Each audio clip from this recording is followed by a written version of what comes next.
39절부터 45절까지 오늘 우리는 이 본문을 통해서 성령님과 예수 그리스도와 아버지 하나님의 사람을 구원하시는 데 있어서 사역을 살펴보려고 합니다. 39절부터 보시면 매달린 범죄자 중에 하나는 그분을 욕하며 이르되 내가 만일 그리스도이거든 내 자신과 우리를 구원하라 하되 다른 하나는 되받아서 그를 꾸짖으며 이르되 내가 동일한 정죄를 받고서도 하나님을 두려워하지 아니하느냐.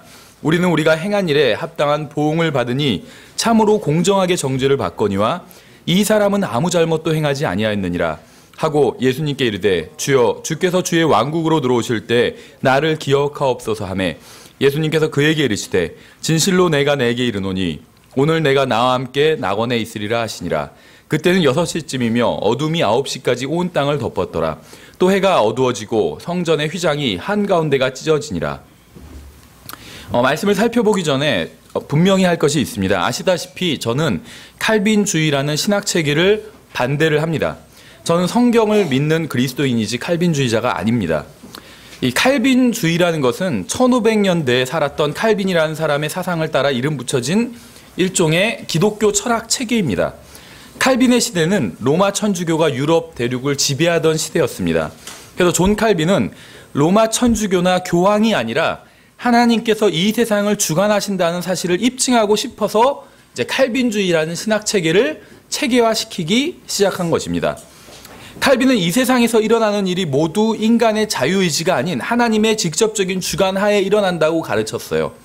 그래서 이제 궁극적으로 승리할 수 있다. 이런 걸 가르치기 위해서 이런 칼빈주의라는 신학 체계를 만들어낸 것이죠.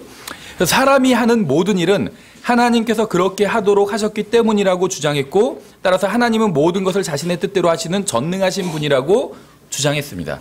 그러니까 맞는 말도 있고 틀린 말도 있어요. 그래서 이러한 칼빈의 주장은 일면 타당해 보일 수 있지만 성경적인 주장은 아닙니다. 성경에 의하면 하나님께서는 모든 사람이 구원받기를 원하신다고 말씀하고 계시는데 칼빈주의에 따르면 지옥에 가거나 하늘나라에 가는 건 모두 하나님이 주권적으로 그렇게 예정해 놓으시고 하셨다는 것이죠. 근데 성경에 보면 하나님께서는 모든 사람이 구원받기를 원하신다고 하지만 어떤 사람들은 지옥에 가고 있죠. 지옥에 가는 사람이 분명히 있어요. 그렇다면 지금 현재 지옥에 있는 사람이 지옥에 있는 이유는 자신 때문이 아니라 하나님 때문이라는 게 돼요. 칼빈주의에 의하면. 그러나 이것은 성경적인 교리와는 거리가 멉니다.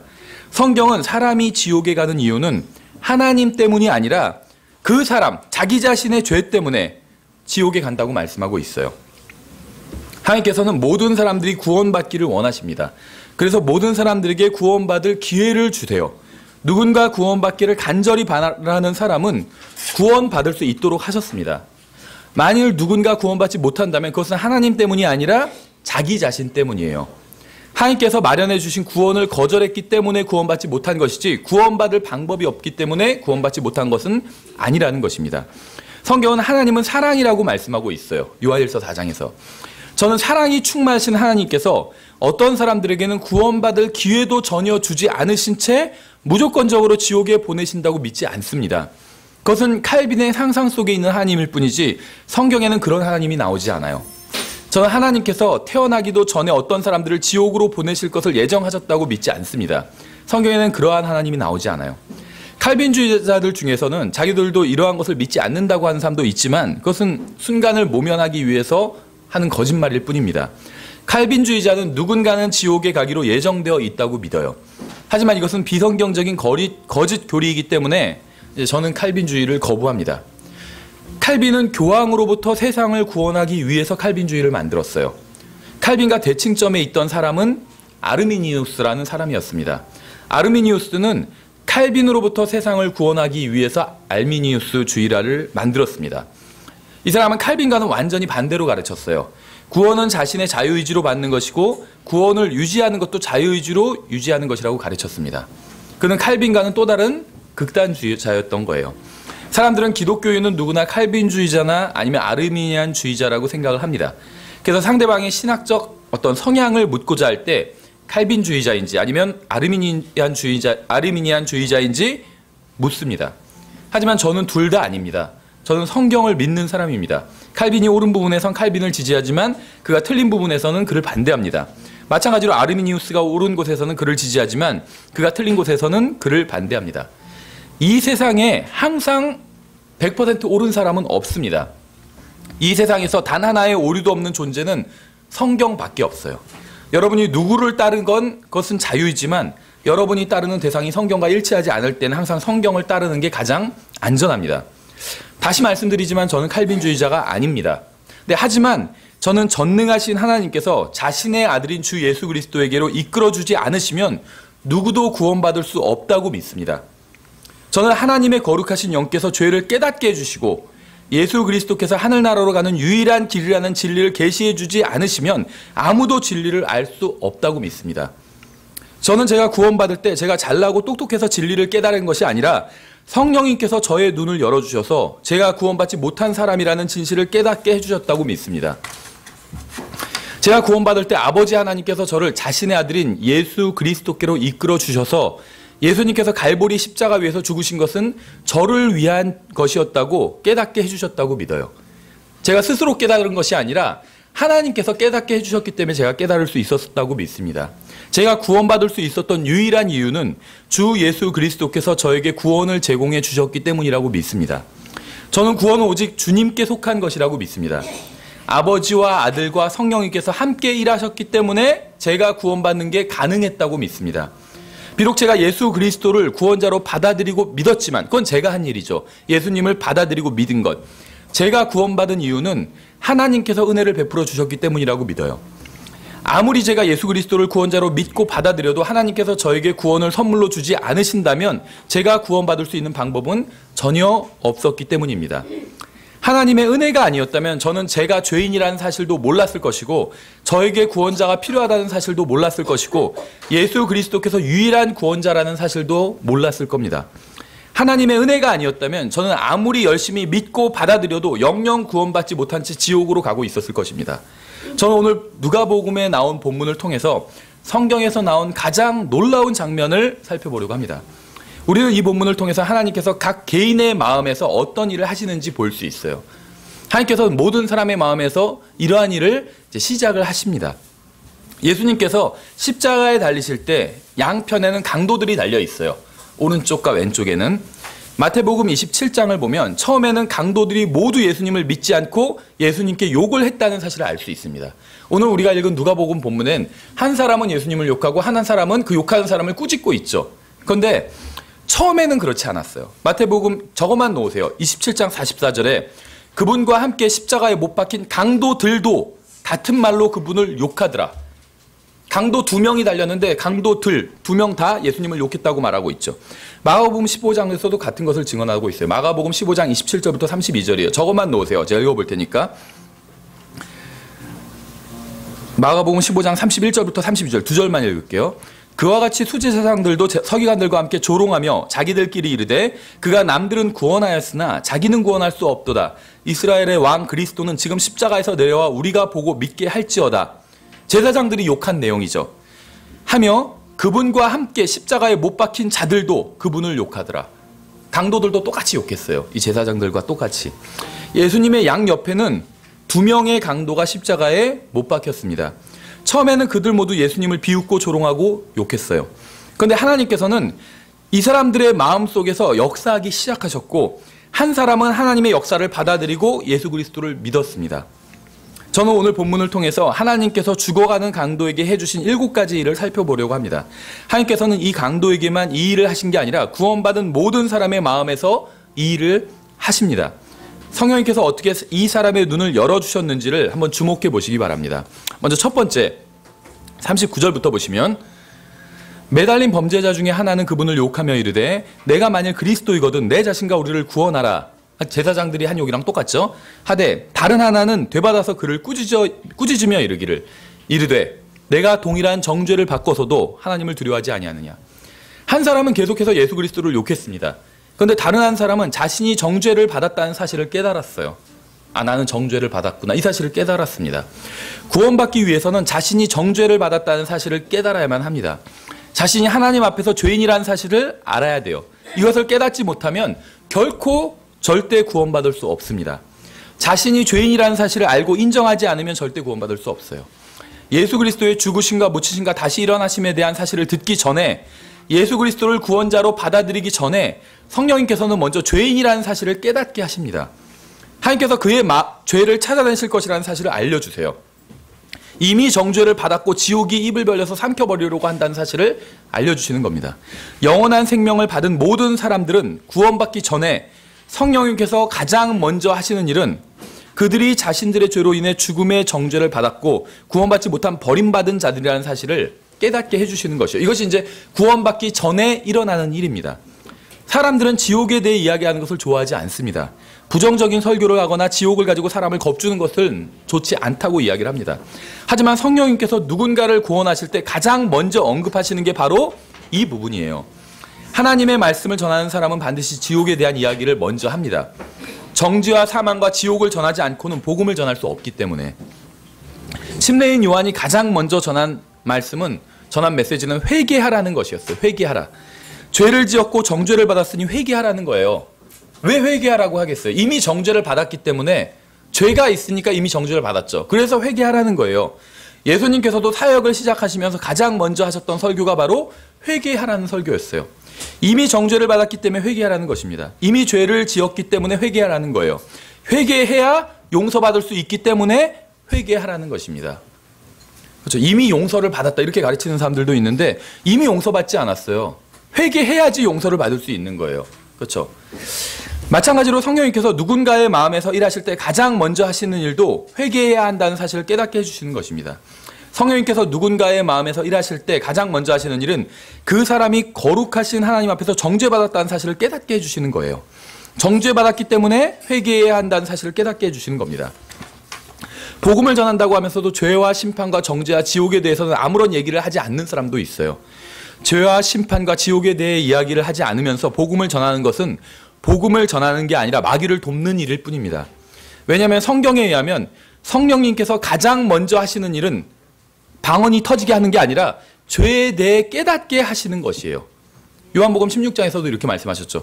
그분께서 오셔서 죄에 대하여, 의에 대하여, 심판에 대하여 세상을 꾸짖으시리라. 지금 성령님께서, 물론 이 사람을 거듭나게 하셨다는 건 아니에요. 신약적인 의미로. 근데 성령님께서 이 사람 마음에서 일하고 계신 거예요. 이 사람은 그래서 예수님을 같이 욕하다 갑자기 사람이 바뀌었어요. 그래서 자신들이 정죄를 받는 사실을 인정하고 있는 거잖아요.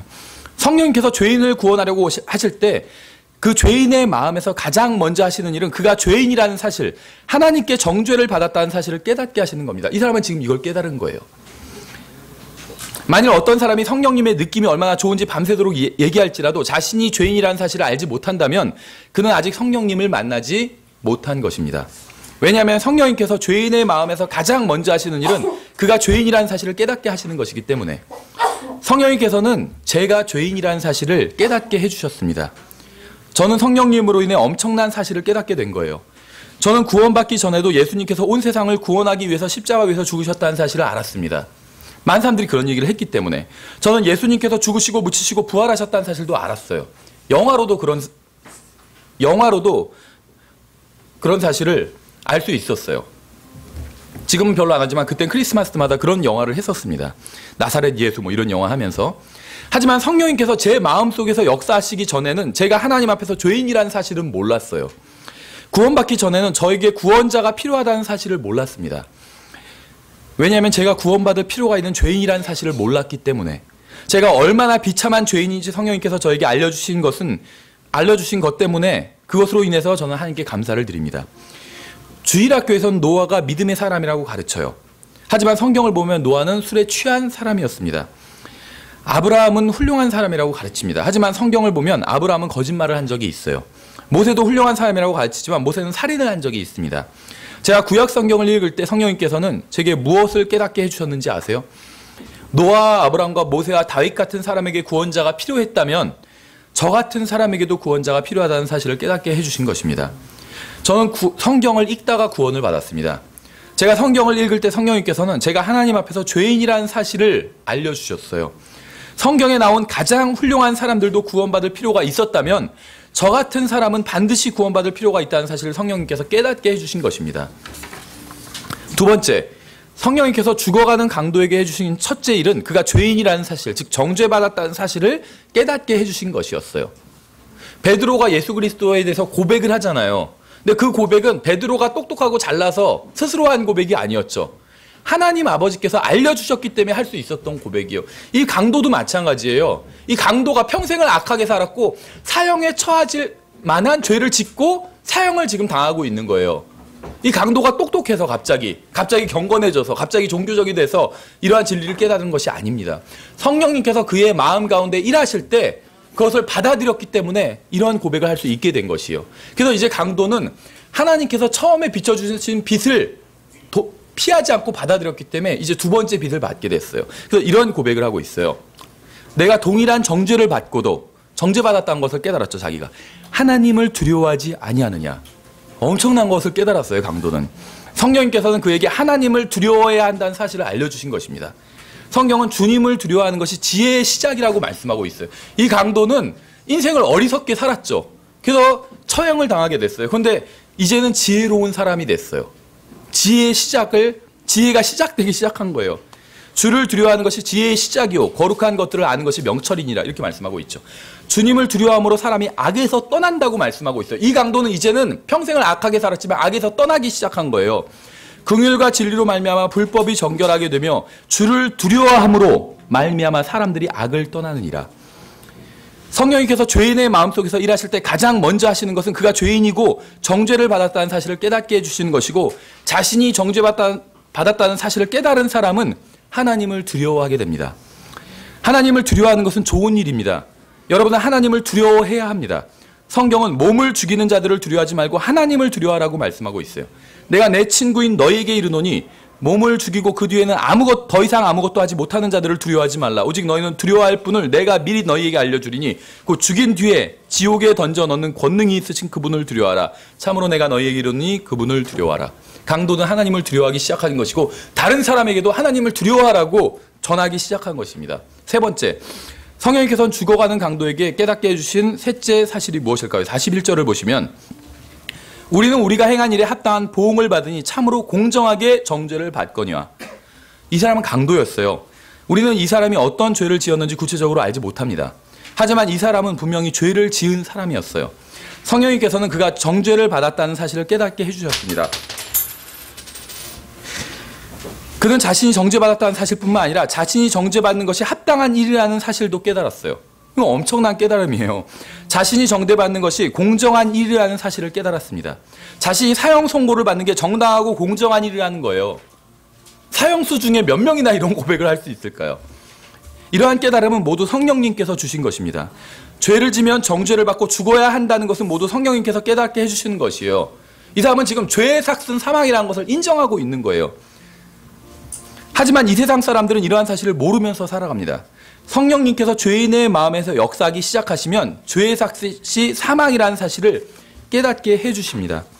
사람들에게 그들이 죄인이고 그 삭스로 죽어야 하고 지옥에 가야 한다고 말해주면 사람들은 더 이상 얘기를 듣고 싶어하지 않습니다. 자신은 그렇게 심한 죄인은 아니라고 합니다. 죄를 지었지만 죽어야 하고 지옥에 가야 하는 것은 억울하다고 합니다. 죄를 지은 사람이 죽어야 하고 지옥에 가야 하는 것은 정당하지 못하다고 해요.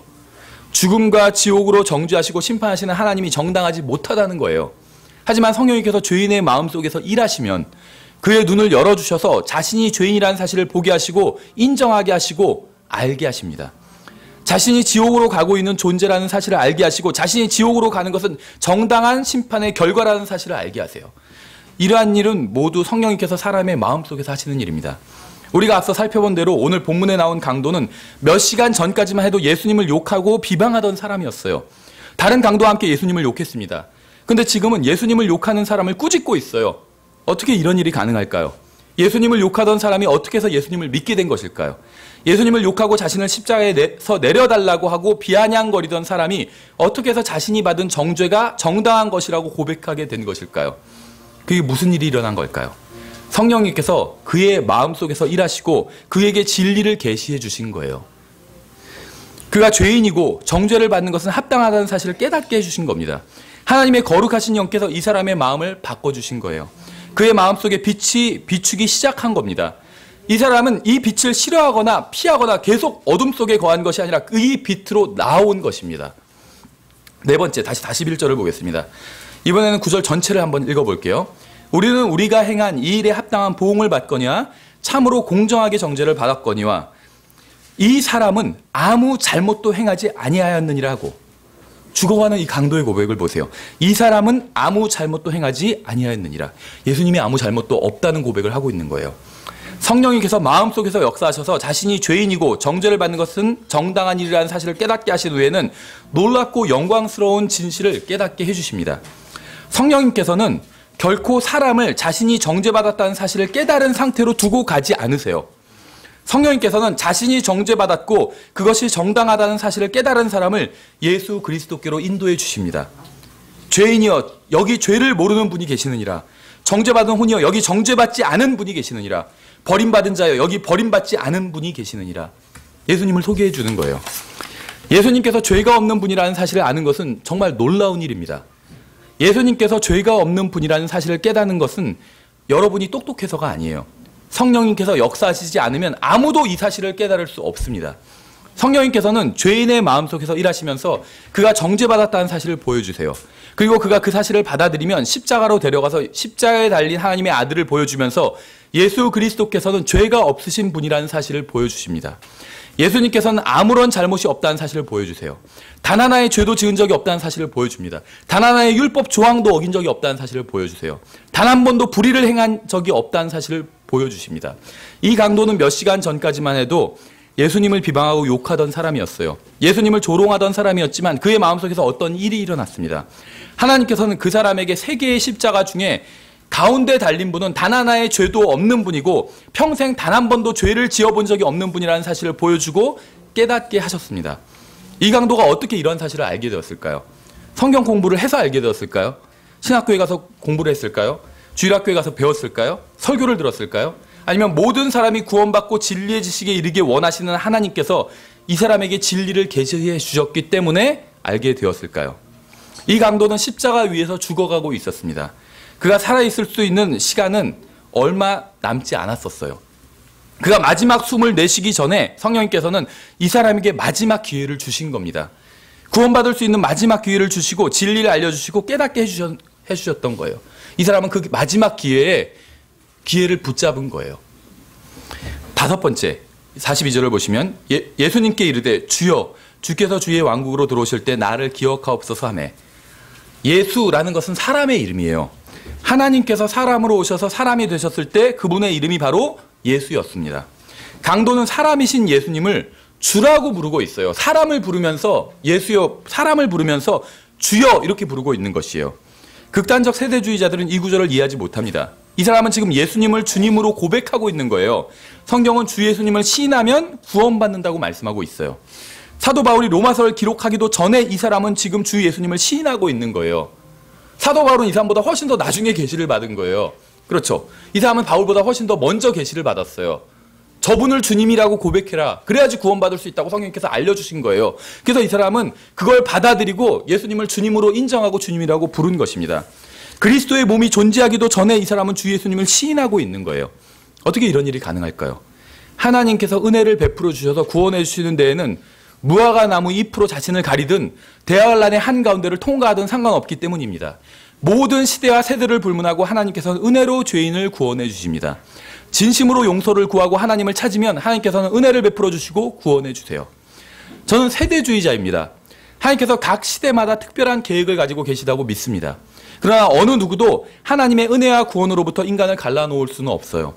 죽어가는 강도는 단순히 예수여 저를 기억하옵소서라고 하지 않았어요. 랍비여 저를 기억하옵소서라고 하지도 않았습니다. 선생님이여 저를 기억하옵소서라고 하지 않았어요. 4대 성인 중 한 분이시여 저를 기억해 주십시오. 이렇게 얘기하지도 않았습니다. 그의 마음 깊은 곳에서 성령님께서는 십자가에 달린 분은 단순히 랍비나 선생이나 성인이 아닌 주님이라는 사실을 알려주신 것입니다. 이 강도는 누구든지 주의 이름을 부르는 자는 구원을 받으리라는 말씀이 기록되기도 전에 주님의 이름을 부르고 구원받은 거예요. 하나님께서는 누구든지 주님의 이름을 부르면 구원받도록 해주셨습니다.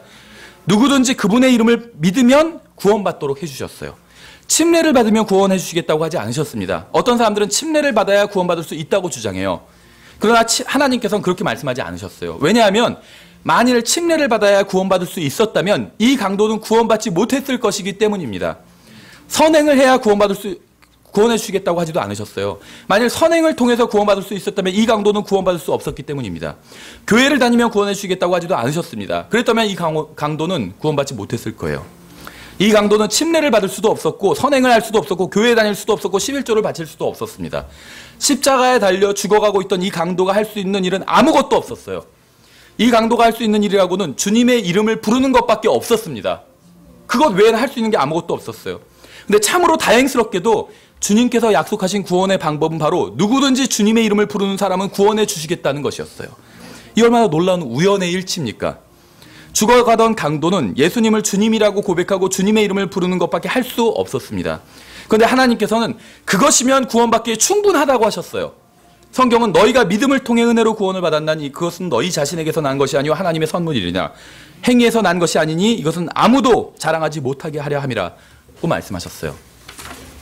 이 사람은 평생 정죄 아래에 살던 죄인이었습니다. 죽기 몇 시간 전까지만 해도 예수님을 저주하고 조롱하던 사람이었어요.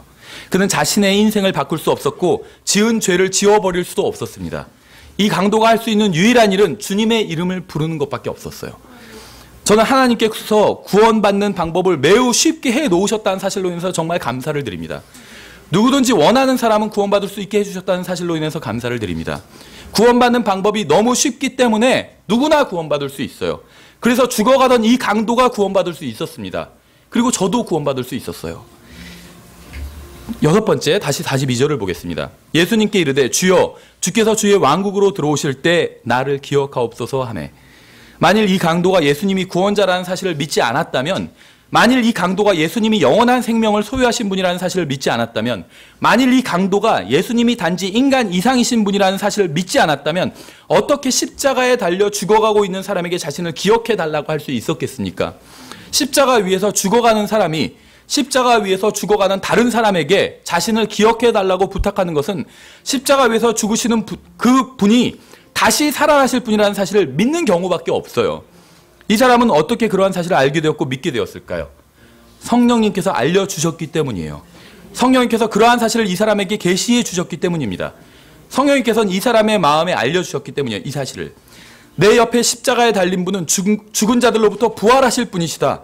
죽음을 이기고 다시 살아나실 분이시다. 그분은 하나님의 아들이시다. 그분은 영생을 나눠주시는 분이시다. 그분은 지금 온 세상의 죄값을 치르기 위해서 십자가 위에서 죽으시지만 부활하실 분이시다. 그분은 구원자시며 영원한 왕국의 왕이시다. 그분께 너를 기억해달라고 부탁을 해라. 성령께서 이러한 사실을 알려주시자 이 강도는 그것을 받아들였습니다. 그리고 예수님을 주님이라고 부르면서 자신을 기억해달라고 간구했어요.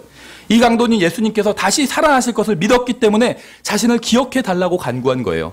이 강도는 자신이 죄인이라는 사실을 알고 정죄받았다는 사실도 알고 자신이 받은 정죄가 정당하고 합당하다는 사실도 인정하고 예수님께서 죄가 없으신 분이라는 사실도 알고 그분이 바로 주님이라는 사실도 알고 그분이 죽은 자들로부터 부활하실 것이라는 사실도 알았습니다. 이 강도는 내가 만일 내 입으로 주 예수님을 시인하고 하나님께서 그분을 죽은 자들로부터 살리신 것을 내 마음속으로 믿으면 구원을 받으리니 라는 말씀이 기록되기도 전에 이러한 사실을 알았어요. 이것은 정말 놀라운 믿음입니다. 이게 왜 놀라운 믿음인지 아세요? 우리는 지금 예수님께서 죽으셨다가 부활하시고 승천하신 지 2000년 후에 살고 있어요. 우리는 신약 성경을 모두 가지고 있습니다. 우리는 예수 그리스도께서 다시 오시면 그분은 왕 중의 왕이시고 주 중의 주라는 사실이 드러날 것이라고 알고 있습니다. 그분께서 온 세상을 통치하실 것이라는 사실도 알고 있어요. 우리가 이런 사실을 알고 있는 이유는 하나님께서 이러한 사실을 성경을 통해서 우리에게 알려주셨기 때문입니다. 저는 하나님께서 이러한 사실을 저에게 알려주신 데 대해서 감사를 드립니다. 그런데 이 강도의 경우는 정말 특별합니다. 이 사람은 신약 성경을 단 한 권도 가지고 있지 않았어요. 단 한 번도 읽어본 적도 없습니다. 예수님께서 아직 죽으시지도 묻히시지도 부활하시지도 않으셨습니다. 예수님은 피를 흘리면서 십자가에 달린 채 계실 뿐이었어요. 그런데 이 강도는 죽어가는 예수님을 보고 마치 그분께서 이미 부활하신 것처럼 그분을 믿었습니다. 죽어가는 예수님을 보고 그분을 왕 중의 왕이요 주 중의 주로 믿었습니다. 죽어가는 예수님을 보고 다시 오셔서 왕국을 세우실 분으로 믿었어요. 여러분은 어떤지 모르겠지만 저는 이 사람이 성경에 나온 모든 사람 중에 가장 놀라운 믿음을 가지고 있다고 생각을 합니다. 우리는 부활하신 예수님께서 이 세상을 통치하러 오실 것을 믿습니다. 하나님의 오른편에 앉아 계신 분께서 철장으로 온 세상을 통치하실 분이라는 사실을 믿습니다. 우리는 예수님께서 부활하시고 승천하신 후에 이렇게 믿습니다. 그런데 이 죽어가는 강도는 로마 군인들에게 맞아서 피를 흘리며 십자가 위에서 무기력하게 죽어가는 예수님을 보고 이렇게 믿었어요. 그는 아무것도 보지 못했지만 믿었고 성경은 바로 이것이 믿음이라고 부르고 있어요. 제가 여러분에게 한 가지 사실을 말씀드리겠습니다. 이 죽어가던 강도는 문서사역을 한 적이 없어요. 저보다 많은 책을 보급하지는 않았지만 하나님께로부터 저보다 많은 상급과 칭찬을 받을 거라고 생각을 합니다. 저에게는 변개되지 않은 온전한 하나님의 말씀이 있어요. 저는 좋은 설교를 들을 수도 있고 좋은 책들을 읽을 수도 있습니다. 교제를 나눌 훌륭한 다른 그리스도인들이 제 곁에는 있습니다. 하지만 이 사람이 소유했던 것과 같은 맑고 투명한 순수한 믿음은 저에게는 없어요. 저는 이 사람이 그 누구보다 훨씬 큰 칭찬을 들을 거라고 생각을 합니다. 이 강도가 바라보는 예수님은 머리에 가시관을 쓰고 피를 흘리고 계셨어요. 로마 군인들에게 얼굴을 맞으셔서 퉁퉁 부어오른 상태였습니다. 수염을 뜯기셔서 피로 얼룩진 상태였어요. 등은 채찍에 맞아서 깊게 고랑이 난 것과 같았습니다. 두 손과 두 발에는 못이 박혀 있었어요. 십자가에 달린 예수님은 하도 처참해서 인간 이하의 모습이었습니다.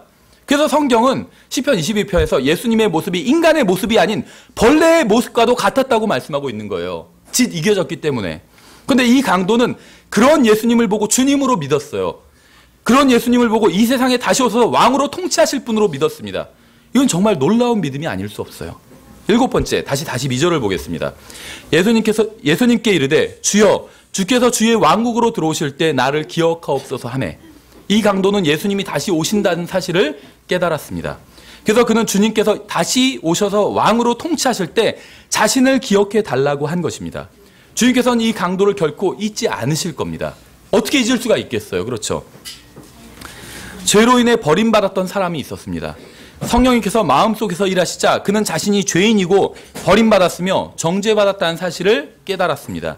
그는 이러한 사실을 부인하거나 거부하지 않았어요. 그는 죄가 없으신 하나님의 아들에 대해 알게 되자 그분을 주님이라고 불렀습니다. 그리고 그분이 부활하실 것을 믿고 그분께서 왕국을 세우실 때 자신을 기억해 달라고 간구했습니다. 예수님께서 이 사람을 어떻게 잊으실 수가 있으실까요? 예수님께서 결코 이 사람을 잊지 않으실 것입니다. 예수님께서는 사람의 외모를 취하지 않으시는 분이세요. 성령님께서는 제가 죄인이라는 사실을 저에게 알려주셨습니다. 제가 정죄받아 마땅하다는 사실도 알려주셨어요. 그리고 저에게 예수 그리스도라는 죄 없는 분을 알려주셨습니다. 저는 그분을 주님으로 받아들였어요. 그분의 부활과 다시 오심을 받아들였습니다. 예수님께서는 저를 결코 잊지 않으실 겁니다. 예수님께서는 제가 그분의 일부가 되어서 그분의 영광에 참여하게 하실 것입니다. 제가 대단한 사람이라서 예수님의 영광에 동참하게 된다고 믿는 게 아닙니다. 저는 죽어가는 강도와 같은 사람이에요. 주님의 이름을 부르는 것밖에 할 수 있는 게 아무것도 없는 정죄받고 죽어가던 강도와 같은 사람이었습니다. 그런데 하나님께서는 저의 눈을 열어주셔서 십자가에 달린 예수님이 온 세상의 구원자라는 사실을 보게 해주셨어요.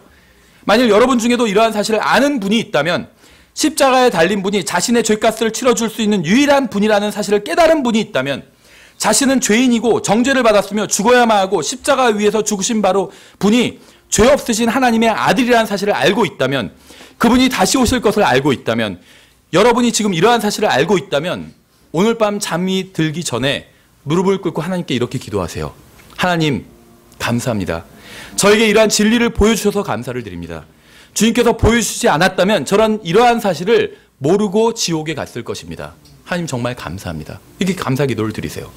하나님께서는 십자가 위에서 죽어가던 강도에게 이러한 사실을 보여주신 것처럼 여러분과 저에게도 이러한 사실을 보여주셨습니다. 그래서 우리가 이런 사실을 알고 있는 거예요. 우리가 똑똑하고 잘나서 이러한 사실을 알고 있는 것이 아니라 하나님께서 이 강도에게 보여주신 것처럼 우리에게 보여주셨기 때문에 우리가 이러한 사실을 알고 있는 것입니다. 성경은 이 세상의 신이 믿지 않는 자들의 마음을 가려 하나님의 형상이신 그리스도의 영광스러운 복음의 빛이 그들에게 비치지 못하게 하였느니라고 말씀하고 있어요. 여러분은 어떻게 해서 한때 눈이 멀었지만 지금은 보게 되었는지 아세요? 여러분이 똑똑해서가 아니라 하나님께서 은혜와 자비가 충만하신 분이기 때문에 여러분이 진리를 볼 수 있게 된 것입니다. 저는 그렇게 믿어요. 43절도 보겠습니다. 예수님께서 그에게 이르시되 진실로 내가 내게 이르노니 오늘 내가 나와 함께 낙원에 있으리라 하시니라. 즉시 기동답을 받았죠. 이 사람이. 이르노니 라는 말 다음에 쉼표가 나옵니다. 변개된 성서들은 오늘이라는 단어 뒤로 쉼표를 옮겼어요. 그래서 진실로 내가 내게 이르노니를 진실로 내가 오늘 내게 이르노니로 바꿨습니다. 예수님께서는 오늘 강도가 예수님과 함께 낙원에 있을 것이라고 말씀하셨어요. 지금 말하고 있는 바로 그 같은 날 예수님과 강도는 낙원에서 함께 교제를 나누게 될 것이라고 말씀하신 겁니다. 이게 왜 중요한지 아세요? 성경에 의하면 죽으면 혼이 잠자는 것도 아니고 없어지는 것도 아니고 연옥에 있는 것도 아니고 환생이 있는 것도 아닙니다. 예수님을 믿고 죽으면 죽은 그날 바로 예수님과 함께 있게 됩니다. 이것이 성경이 가르치는 교리예요. 누가복음 23장 43절 하나가 수많은 이단 교리를 쓰레기통으로 던져버리는 겁니다. 저는 죽으면 잠자는 상태로 들어가지 않습니다. 아무것도 모르는 상태가 되지도 않아요. 연옥에 가지도 않고 사라져버리지도 않습니다. 저는 예수님과 함께 낙원에 있게 될 것입니다. 제가 예수 그리스도를 개인적인 구원자로 받아들이는 순간부터 이 세상에서 마지막 숨을 쉴 때까지 예수님께서는 단 한 번도 저를 혼자 내버려 두지 않으셨으며 않으실 것이에요. 그리고 제가 이 세상을 떠나게 되면 얼굴과 얼굴을 맞대고 예수님과 함께 영원히 살게 될 것입니다. 죽어가던 강도는 예수님을 믿으며 얻게 되는 이익을 구하지 않았어요. 자신의 십자가에서 내려가게 해주시면 믿겠다고 하지 않았습니다. 이 문제만 해결해 주시면 예수님을 믿겠다고 하지도 않았어요. 감옥에서 나가게 해주시면 예수님을 믿겠다고 하지도 않았습니다. 경제적인 문제를 해결해 주시면 예수님을 믿겠다고 하지도 않았어요. 여자친구가 임신하지 않게 해주시면 예수님을 믿겠다고 하지도 않았습니다. 무슨 말인지 아세요? 원하는 것을 이뤄주시면 예수님을 믿겠다고 하지도 않았어요. 그는 예수님이 주시는 선물이 아니라 예수님을 원했어요. 예수님이 나를 기억해 줬으면 좋겠다고 그것을 원했습니다. 예수님을 주님으로 부르고 나서 그분이 자신을 기억해 주기를 원했습니다. 그는 예수님을 믿었어요. 주님으로 불렀습니다. 이제는 이 세상에서 어떻게 되든 상관이 없었어요. 십자가에 달려서 죽어가고 있었지만 예수님으로 만족했기 때문에 십자가에서 그대로 죽어도 상관이 없었어요. 조금 있으면 죽게 돼도 상관이 없었습니다. 이 세상에서 대단한 사람이 되거나 돈을 많이 벌지 못하거나 좋은 집에서 살지 못하게 돼도 전혀 상관이 없었어요. 예수님께서 자신을 기억해 주신다는 그 사실 하나만으로 만족할 수 있었기 때문에. 여러분에게도 이러한 참된 만족이 있습니까? 예, 오늘은 여기까지 하겠습니다.